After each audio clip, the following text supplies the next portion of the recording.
Hi friends, இன்றைக்கி வீடியோவில் என்ன ரெசிபி பார்க்க போகிறீங்க அப்படின்னா டேஸ்டியான ஆலு பரோட்டா. அதுக்கு 25 பச்சை மிளகா, 2 கட்டு பூண்டு, சின்னதாக ஒரு துண்டு இஞ்சி தோல் உரித்து எடுத்து வச்சுருக்கேன். இதை நம்ம ஃபஸ்ட்டு அரைச்சிக்கலாம். 1 ஸ்பூன் ஜீரகம் சேர்த்துக்கோங்க மிக்ஸி ஜாரில். அதுக்கப்புறம் நம்ம எடுத்து வச்சுருக்க இன்க்ரீடியன்ஸ்லாம் சேர்த்துக்கோங்க. பச்சை மிளகா நல்லா வாஷ் பண்ணி ஈரம் இல்லாமல் பார்த்துக்கோங்க. ஸோ இதெல்லாமே நம்ம வந்து குறப்பாக அரைச்சிக்கலாம். ரொம்ப நைஸாக அரைக்கக்கூடாது. இந்த ஒரு மசாலா பார்த்திங்க அப்படின்னா கிங் மசாலானே சொல்லலாம். நிறைய ரெசிபி செய்யலாம். பட் நான் வந்து இந்த மசாலாவை வச்சு நான் செய்யக்கூடிய ரெசிபி எல்லாமே இந்த மசாலாவை அரைச்சிட்டு உங்களுக்கு நான் வந்து செஞ்சு காட்டுறேன் ஃப்ரெண்ட்ஸ். இதை நான் வந்து அரைச்சதை இப்போ நான் வந்து ஒரு பாத்திரத்தில் எடுத்துட்டேன். ஸோ நமக்கு வேணுங்கும் போது எடுத்துக்கலாம். நான் வந்து வேணுங்கிற அளவுக்கு மட்டும்தான் யூஸ் பண்ண போகிறேன். மீதியே வேறு மற்ற ரெசிபிக்கு நான் வந்து யூஸ் பண்ணிக்கலாம். ஸோ எங்களுக்கு காரம் அதிகமாக தேவைப்படும். மிளகாயும் நல்லா காரமாக இருந்ததுன்னா உங்களுக்கு வந்து சூப்பராக இருக்கும் ஃப்ரெண்ட்ஸ். ஸோ மிளகா அதிகமாக, பூண்டு வந்து கொஞ்சம் கம்மியாக, அது மாதிரி எடுத்துக்கோங்க. இப்போ நம்ம மாவு பிசைஞ்சு வச்சுக்கலாம். இப்போ பார்த்திங்கன்னா நான் ஒரு கையாக எடுத்து காமிக்கிறேன் நான் மாவு. ஸோ கையால் எடுத்து போடுறது இது வந்து ஒரு கணக்கு. பிகினர்ஸ்க்கு ஒரு டிப்ஸ்னு வச்சுக்கோங்க. உங்களுக்கு எண்ணிக்கையில் சப்பாத்தி செய்யணும், கவுண்டிங்கில் சப்பாத்தி செய்யணும்னு நினச்சிங்கன்னா இது மாதிரி மாவில் எடுத்துக்கோங்க. 5 சப்பாத்தி செய்கிறீங்கன்னா 5 கைப்பிடி ப்ளஸ் ஒரு கைப்பிடி எக்ஸ்ட்ரா எடுத்திங்கன்னா உங்களுக்கு 5 சப்பாத்தி கரெக்டாக வந்துடும். நான் ஒரு 7-8 பராத்தாவுக்கு மாவு எடுத்து வச்சுக்கிட்டேன். ஸோ உப்பு, தண்ணி, அவ்வளோதான் ஃப்ரெண்ட்ஸ். வேறு எதுவுமே தேவையில்லை. நான் வந்து உங்களுக்கு கேமராவுக்கு முன்னாடி தான் பிசைஞ்சு காட்டுறேன். சப்பாத்திக்கு நிறைய பேர் சுடு தண்ணி சேர்ப்பாங்க, பால் சேர்ப்பாங்க, எண்ணெய் சேர்ப்பாங்க, என்னென்னமோ சேர்ப்பாங்க. அதே மாதிரி கோதுமை அரைக்கும் போது கொண்டக்கடலை என்னென்னமோ வந்து எக்ஸ்ட்ரா சேர்ப்பாங்க. அதெல்லாம் எதுவுமே தேவையில்லை. ஜஸ்ட்டு கோதுமை. அதை வந்து வாஷ் கூட பண்ணக்கூடாது. நான் நிறையா வீடியோவில் சொல்லியிருப்பேன். வாஷ் பண்ணவே கூடாது. ஜஸ்ட்டு நீங்கள் சுத்தம் பண்ணிவிட்டு அரைச்சி சளிச்சு வச்சுக்கணும், அவ்வளவுதான். ஸோ உப்பு, தண்ணி போட்டு பிசைஞ்சு எடுத்துக்கிட்டால் போதும். இங்கே பாருங்கள், நான் கொஞ்சம் கூட கையில் எண்ணெயே தேய்க்கல. நான் வந்து நல்லா உருட்டி நல்லா வந்து பிசைஞ்சு எடுத்துக்கிட்டேன். ரொம்ப குழன்னு மாவு இருக்கக்கூடாது, ரொம்ப கெட்டியாகவும் இருக்கக்கூடாது.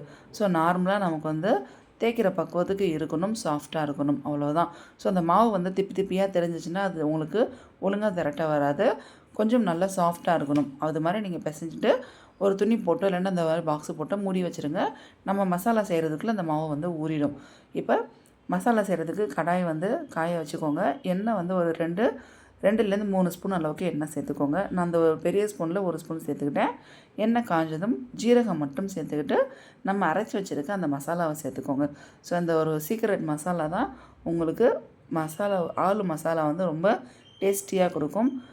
நமக்கு எவ்வளோ காரம் தேவையோ அதுக்கு தகுந்த மாதிரி சேர்த்துக்கோங்க.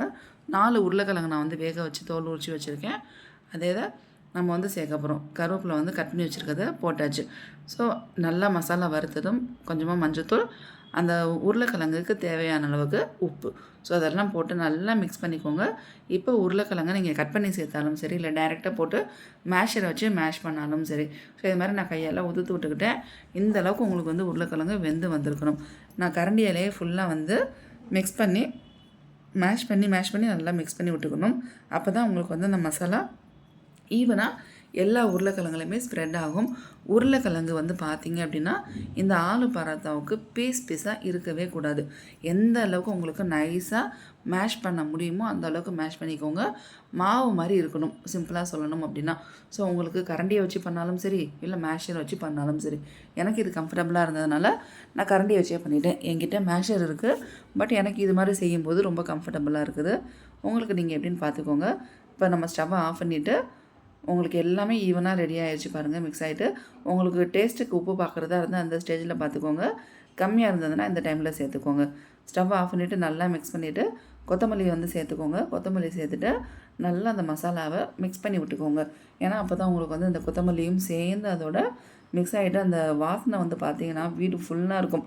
நம்ம அந்த பச்சை மிளகா மசாலா ப்ளஸ் இந்த கொத்தமல்லி எல்லாம் சேர்த்து அந்த உருளைக்கிழங்கு மசாலா ரெடி பண்ணியிருக்கோம் இல்லையா. ஸோ அதை நீங்கள் வெறும் வாயிலே சாப்பிட்லாம், அந்தளவுக்கு டேஸ்ட்டாக இருக்கும். இப்போ இந்த மசாலா ஆறுனதுக்கப்புறம் தான் நம்ம பராத்தா செய்யணும். நான் ஆற வச்சு எடுத்துட்டேன். இப்போ பாருங்கள், ஆற வச்சதுக்கப்புறம் திரும்ப ஒரு தடவை நல்லா மிக்ஸ் பண்ணிக்கோங்க.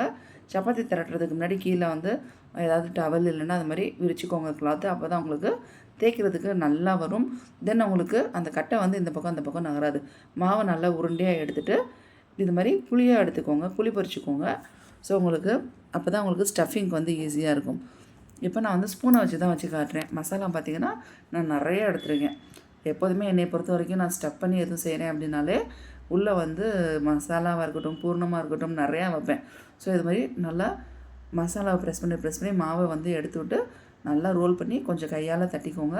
அதுக்கப்புறம் மாவில் டிப் பண்ணிவிட்டு அதுக்கப்புறம் தேய்க்க ஆரம்பிங்க. இது மாதிரி மாவு வந்து சலித்து ஒரு பாக்ஸில் எடுத்து வச்சுப்பேன். அப்போ தான் வந்து தேய்க்கிறதுக்கு வசதியாக இருக்கும் நமக்கு. இப்போ நம்ம வந்து நமக்கு வேணுங்கிற சைஸ் அண்ட் ஷேப்புக்கு நீங்கள் வந்து தைச்சிக்கலாம். இது உருளைக்கிழங்கு மசாலா வெளியில் தெரியுது பார்த்தீங்களா? இதுக்கு ரீசன் என்ன அப்படின்னா, நான் வந்து மசாலா உள்ளே வச்சுருக்கேன் அதிகமாக, அதனால். ஸோ இது ஒரு மெத்தட். உங்களுக்கு டோட்டலாக ஒரு 3 மெத்தடில் ஆலு பராத்தா செஞ்சு காமிக்க போகிறேன். ஸோ இது ஃபஸ்ட்டு மெத்தடு. ஸோ மறக்காமல் எல்லோரும் வீடியோவை ஸ்கிப் பண்ணாமல் பாருங்கள். லைக் பண்ணுங்கள், ஷேர் பண்ணுங்கள், கமெண்ட் பண்ணுங்கள், சப்ஸ்கிரைப் பண்ணிவிட்டு பக்கத்தில் இருக்க பெல் பட்டனை ப்ரெஸ் பண்ணுங்கள். அப்போ தான் என்னோடய வீடியோஸ் நீங்கள் எல்லாமே நோட்டிஃபிகேஷன் வரும், பார்க்கலாம். ஸோ இது மாதிரி உங்களுக்கு வேணுங்கிற சைஸ்க்கு நல்லா திரட்டி எடுத்துக்கோங்க. ரொம்ப நைஸாக தேய்க்க முடியாது, ஏன்னா உள்ள மசாலா இருக்குது. ரொம்ப அதிகமாக கனமாக தேய்ச்சிடாதீங்க, உங்களுக்கு சுட்டு வர்றது ஒழுங்காக சுட்டு வராது. ஸோ நார்மலாக திக்காக இருக்கணும், அவ்வளோதான். தவா காஞ்சதும் தவாலையும் எண்ணெய் தடவிட்டு உங்களுக்கு அந்த பராத்தா வந்து தேய்ச்சதை சேர்த்துக்கோங்க. இப்போ நமக்கு கல் நல்லா காஞ்சதுனால டக்கு டக்கு நான் வந்து எண்ணெய் தேய்க்க ஆரம்பிச்சிட்டேன். 2 பக்கமும் நம்ம வந்து திருப்பி போட்டு எண்ணெய் தேய்ச்சிக்கோங்க. இங்கே பார்த்தீங்களா? ஸோ கல் காஞ்சதுனால டக்குன்னு வந்து அடிப்பக்கம் வந்து சுட ஆரம்பிச்சிருச்சு. ஆல்ரெடி தவாவில் எண்ணெய் இருக்கும்.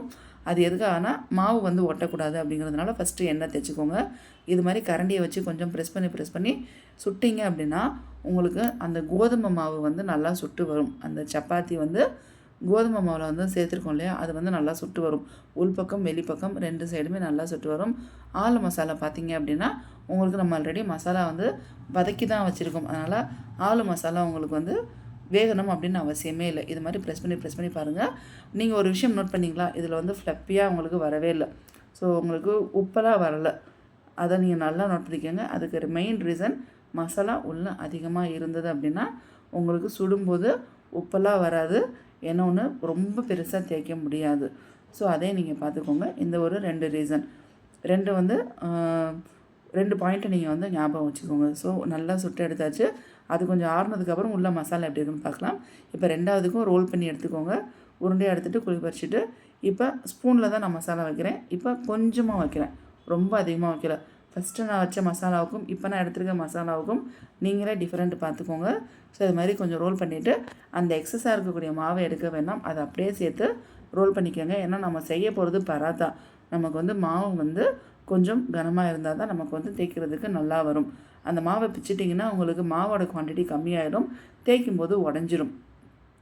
ஸோ இங்கே பார்த்தீங்களா, மாவு தேய்ச்சி நீங்கள் வந்து எவ்வளோ வந்து இழுத்தாலும் உங்களுக்கு நல்லா தேய்க்க வரும், நல்லா இழுக்க வரும். எவ்வளோ நைஸாக வேணாலும் தேய்க்கலாம்.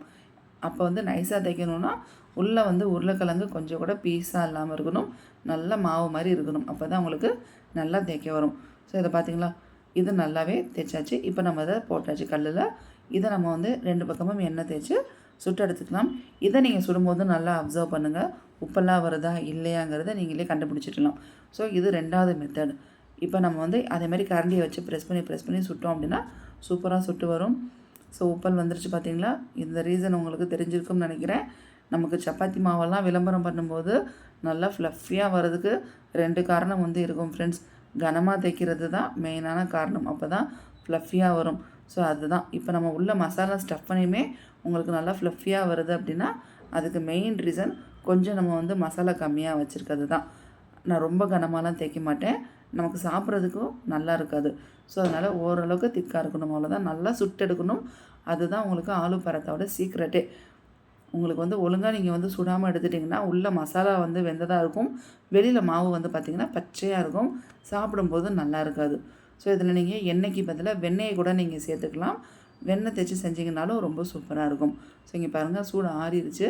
இதை நான் வந்து உடச்சி காட்டுறேன் பாருங்கள் எப்படி இருக்குன்னு. உள்ள மசாலா சூப்பராக இருக்கா. என் பையன் வந்து சைடில் வந்து கேட்டுக்கிட்டே இருந்தான், அவனுக்கு பசி வந்துருச்சு. அதனால் அவனுக்கு சூடாக கொஞ்சம் எடுத்து ஊட்ட ஆரம்பிச்சிட்டேன் நான் சைடில். ரொம்ப டேஸ்ட்டு நல்லாயிருக்கும். இப்போ 3வது மெத்தடு. ஸோ இது மாதிரி நல்லா உருண்டை எடுத்துகிட்டு குழி எடுத்துக்கோங்க. இப்போ குட்டியாக ஒரு பவுல் எடுத்து நான் வந்து கையால் தான் மசாலாவை உள்ளே வைக்கிறேன். ஸோ கையால் வைக்கும்போது என்ன அப்படின்னா உங்களுக்கு கையில் மசாலா ஸ்டிக்கே ஆகும், அதுதான் ரீசன். மற்றபடி வேறு எதுவுமே இல்லை. கையால் கூட நீங்கள் மசாலா வைக்கலாம். ஸோ நல்லா ரோல் பண்ணிவிட்டு இப்போ நீங்கள் வந்து திரட்டிக்கோங்க. ஸோ இப்போ பார்த்தீங்கன்னா நான் வந்து மசாலா கம்மியாலாம் எடுக்கல, நிறையா தான் ஃப்ரெண்ட்ஸ் வச்சுருக்கேன் கையில் வச்சாலும். ஏன்னா எனக்கு வந்து உள்ள ஸ்டஃப் பண்ணி எது செஞ்சாலுமே அதிகமாக இருக்கணும், அப்போ தான் வந்து எங்களுக்கு சாப்பிட்றதுக்கு ரொம்ப ரொம்ப பிடிக்கும். ஸோ இங்கே பாருங்கள், நல்லா தேய்ச்சிக்கோங்க. உங்களுக்கு வேணுங்கிற சைஸ் அண்ட் ஷேப். ரொம்ப கனமாக தேய்க்காதீங்க, கடையிலலாம் கனமாக செய்கிறாங்களே அப்படின்னு நீங்கள் வந்து பார்ப்பீங்க. அதுக்கு வந்து மெயின் ரீசன் அவங்களுடைய அடுப்பு வந்து நல்லா பெருசாக இருக்கும், தவாவும் வந்து நல்லா காஞ்சிருக்கும், உங்களுக்கு சுடுறதுக்கும் ஈஸியாக இருக்கும். நம்மளுடைய வீட்டில் இருக்கக்கூடிய கேஸ் ஸ்டவோட ஃப்ளேமை பொறுத்து தான் நம்ம வந்து எதாக இருந்தாலும் செய்யணும். இது மாதிரி நீங்கள் வந்து எடுத்து விட்டுக்கோங்க. முதல்ல 2 தேய்ச்சதை எப்படி எடுக்கணுங்கிறத காட்டலை. ஸோ நம்ம வந்து உள்ளே ஸ்டஃப்னி செய்யும்போது நம்ம எவ்வளோ பெருசு செய்கிறோமோ அந்த டைமில் வந்து ஸ்டிக் ஆகும். அப்போ எடுக்கும்போது பொறுமையாக நம்ம எடுத்து விட்டு தான் மொத்தமாக எடுக்கணும். நீங்கள் டக்குன்னு மொத்தமாக எடுத்திங்கன்னா பிஞ்சிட்டு வந்துடும். அதையும் பார்த்துக்கோங்க. இதுக்காக தான் நான் எடுக்கிற மெத்தடையும் காமிச்சேன். இப்போ நல்லா 2 பக்கமும் எண்ணெய் தேய்ச்சிட்டு நல்லா சுட்டு எடுத்துக்கோங்க. இது கொஞ்சம் லேசெல்லாம் இந்த பார்த்திங்கன்னா உப்பி வருது, ஆனால் அமுங்கிருச்சு. அதுக்கு மெயின் ரீசன் அந்த நம்ம எடுக்கும்போது லேசாக பிஞ்சு வந்துச்சு பார்த்திங்களா, அந்த ஓரத்தில் கேப் இருக்கிறதுனால ஆவி வந்து அந்த பக்கமாக வெளியேறினதுனால உங்களுக்கு உப்பும் போது அந்த இடத்துல வந்து டக்குன்னு அமுங்கிடுது. ஸோ நல்லா ப்ரெஸ் பண்ணி சுடுங்க. நம்ம சப்பாத்தி கல் ஏன் இப்படி இருக்குன்னு பார்த்தீங்கன்னா, நம்ம ரெகுலராக சப்பாத்தி செய்கிறதுனால இந்த கண்டிஷனில் தான் இருக்கும். நம்ம எவ்வளோ தேய்ச்சாலுமே ஒரு 2 நாளில் அந்த கல்லோட நிலமை இந்த மாதிரி தான் வந்து ஃப்ரெண்ட்ஸ்.